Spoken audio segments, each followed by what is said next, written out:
Rain hammered the empty streets at 3 a.m., the kind of cold, lonely storm that made the city feel like it had swallowed all its people whole. Adrian Cole, a billionaire CEO known more for power than compassion, was driving himself home, a rare thing he did only when his mind was too crowded for a chauffeur.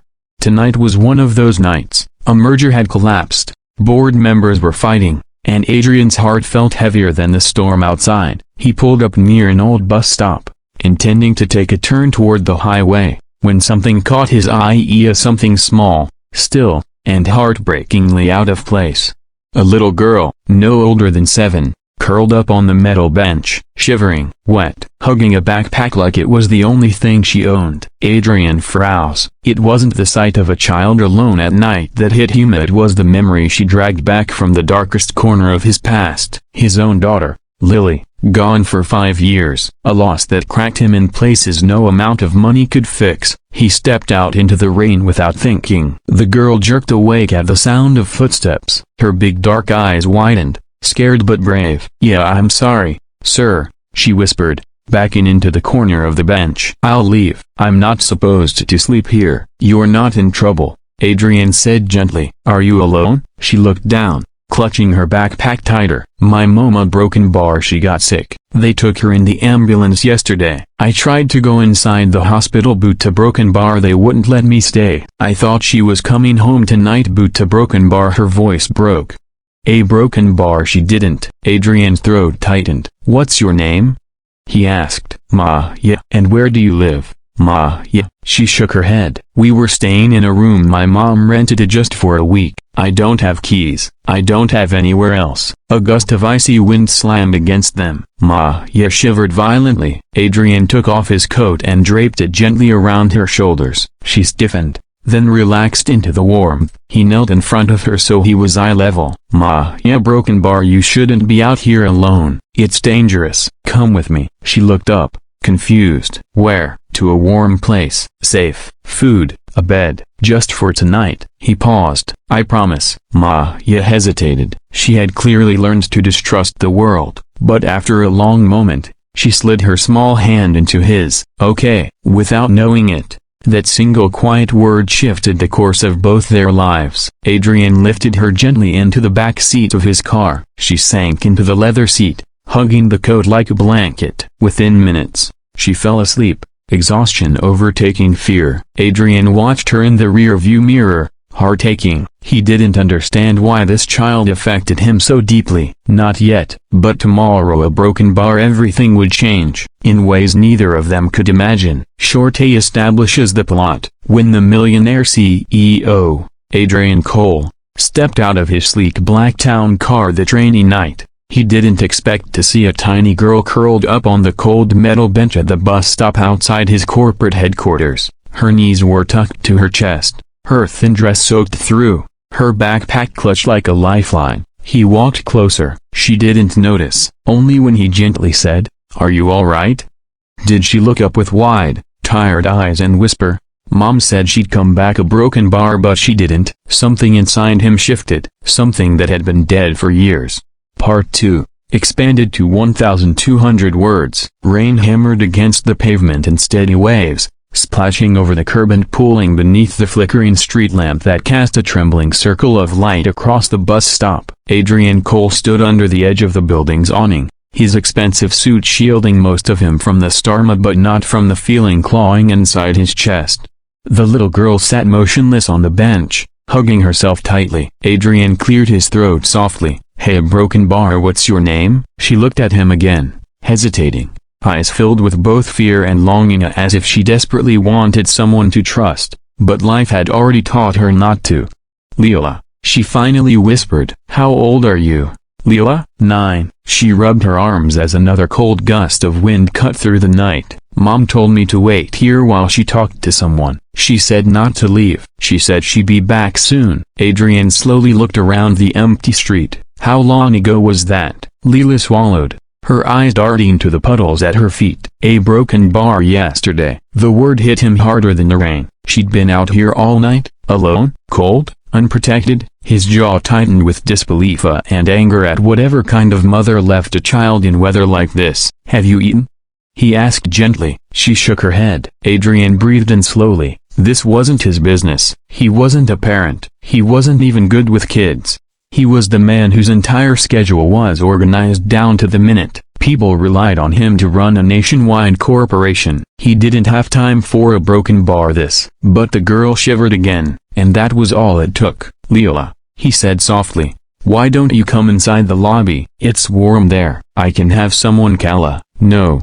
She blurted, scooting back until her small body hit the metal armrest. Mom said not to go anywhere with strangers. Adrian stopped. That a broken bar was fair. I understand, he said. You're right to be careful, but you can't stay out in the storm all night. Are you sure you don't have a phone number for your mom? Anyone you can call? Leela hesitated and then shook her head again, tears building. My backpack is all I have, she murmured. Mom says we move a lot cause people don't treat her fair. She doesn't trust anyone. She said this bus stop was the only safe place. Adrian lowered himself to one knee so he wouldn't tower over her. Rain drenched his hair instantly, but he didn't care. Lila broken bar. No one deserves to be out in the cold like this, especially not a kid. She stared at him a long time, studying his face as if searching for something, a sign of threat, or hope, or maybe both. Finally, in a shaky voice, she said, you don't look mean. He allowed himself a faint smile. I try not to be. The rain softened for a moment. A car passed in the distance. The whole world felt like it was holding its breath. Can I show you something?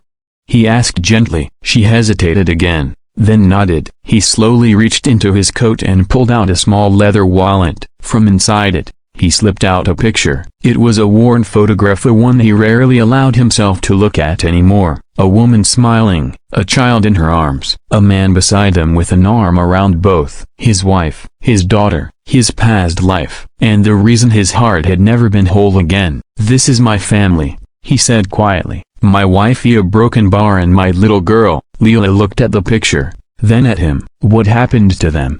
She whispered. Adrian stared down at the faces he once loved more than anything. A broken bar passed away a long time ago. I thought I got used to the empty house. His voice cracked slightly. But some things you don't get used to. Leela's small fingers reached out, gently touching the edge of the photo. You walked alone too, she said softly. He blinked, startled. Kids could be frighteningly perceptive. Maybe we both have, he admitted.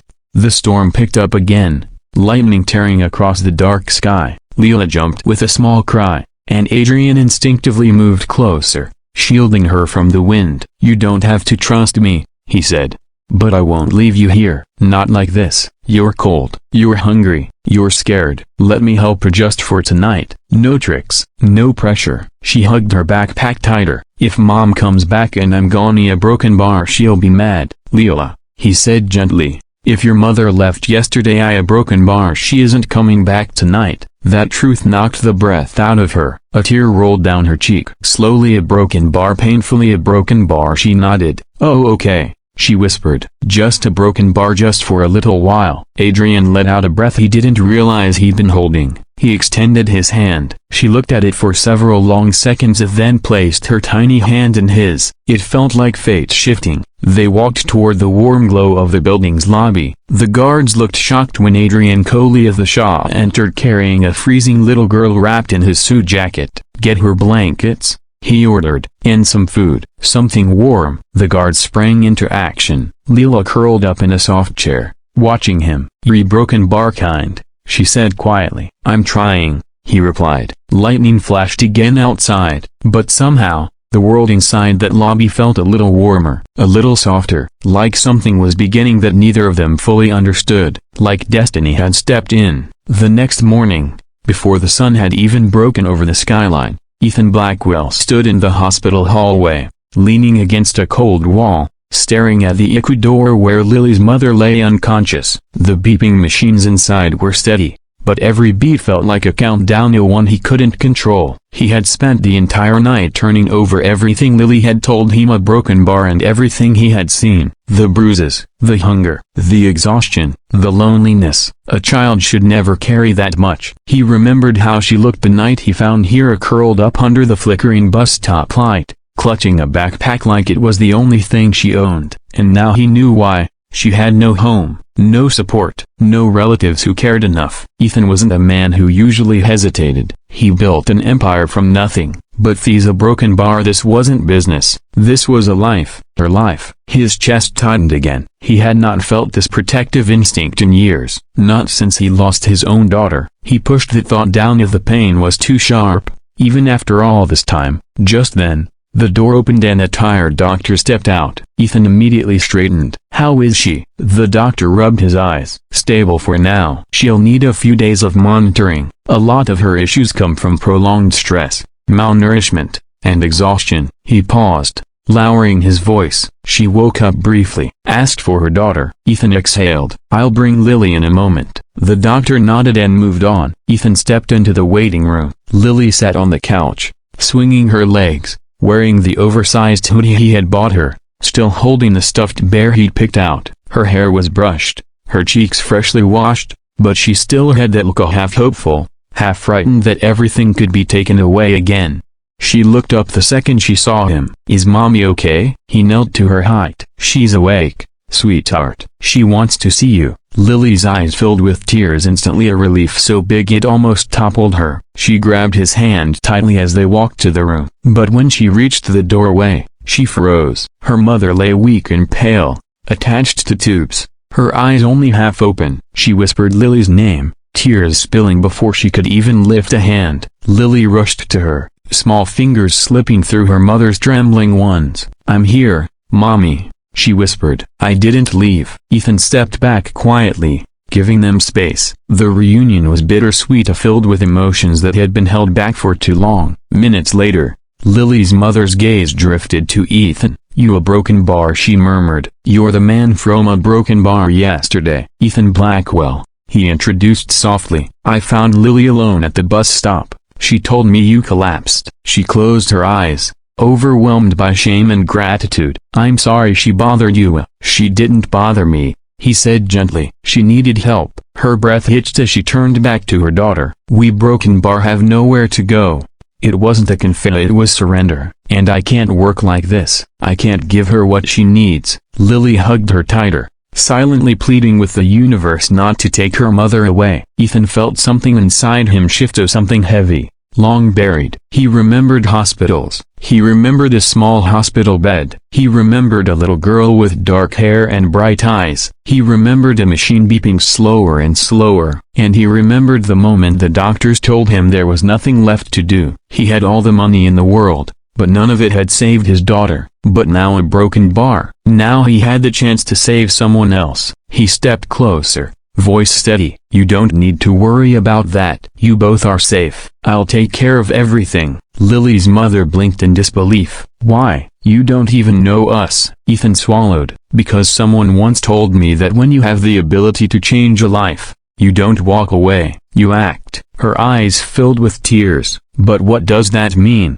she asked. "It means," he said slowly, "I'm offering you a place to stay, medical care, food, clothes, everything you need until you're healthy and stable." Lily's mother shook her head weakly. "I can't accept charity." "Yeah, I can work. I just need time." "Yeah, this isn't charity," he said firmly. "It's a chance." A long silence followed. Then Lily turned to her mother with the most innocent plea. "Please, Mommy, a broken bar, please say yes. I don't want to sleep outside again." Her mother broke. She squeezed Lily's hand and whispered, "Okay." Lily's eyes lit up like the world had just been handed back to her. After the visit, while Lily slept curled beside her mother, Ethan met with social workers, hospital administrators, and his own private staff. He made arrangements quietly but efficiently. A private room for her mother, 24-hour care, a nutritionist, legal assistance, temporary guardianship forms, in case her mother's condition worsened, and a place for both of them to lie via safe,